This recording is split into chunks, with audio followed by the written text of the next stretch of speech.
Hi friends, எல்லாருக்கும் இனிய புத்தாண்டு நல்வாழ்த்துக்கள்.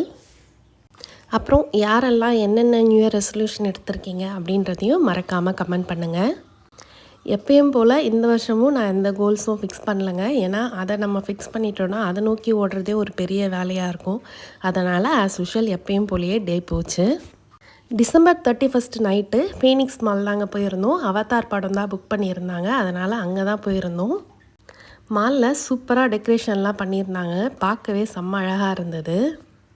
படம் பார்த்துட்டு காலையில் வீட்டுக்கு வரத்துக்கே 3 ஆகிடுச்சுங்க. அதனால் வீட்டுக்கு வந்து தூங்கிட்டோம். அடுத்த நாள் காலையில் பெருசாக ஒன்றும் டிஃபனுக்கெலாம் எதுவுமே செய்யலைங்க. சிம்பிளாக தான் பிரேக்ஃபாஸ்ட் செஞ்சுருந்தேன். இட்லியும் சாம்பாரும், கூடவே நல்லா ஹெல்த்தியாக இன்றைக்கி ஸ்டார்ட் பண்ணலாம் அப்படின்னு சொல்லிட்டு நல்லா ஹெல்த்தியான மண்ணீரல் ஃப்ரை தாங்க செஞ்சுருந்தேன்.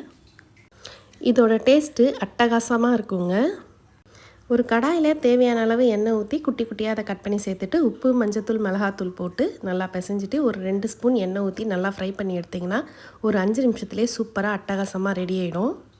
இது ரொம்ப உடம்புக்கு நல்லதும் கூடங்க, இம்யூனிட்டி பூஸ்டரும் அதிகரிக்கும். அதனால் நீங்கள் வாரத்தில் ஒரு வாட்டி இதை அடிக்கடிக்கு நீங்கள் சாப்பாட்டில் சேர்த்துக்கிட்டிங்கன்னா உடம்புக்கு ரொம்ப நல்லது. காலையில் பிரேக்ஃபாஸ்ட் சாப்பிட்டுட்டு மத்தியானம் லஞ்சுக்கு வெளியில் தாங்க போயிருந்தோம். ஹோட்டலில் போய் அன்றைக்கி மத்தியானம் லஞ்சும் சூப்பராக சாப்பிட்டு முடிச்சிட்டோம். இப்படி தான் எங்களோட நியூ இயர் செலிப்ரேஷன் போச்சு. உங்களுக்கு எல்லாருக்கும் எப்படி போச்சு அப்படின்றதையே மறக்காமல் சொல்லுங்கள். அவ்வளோதான், பாய்.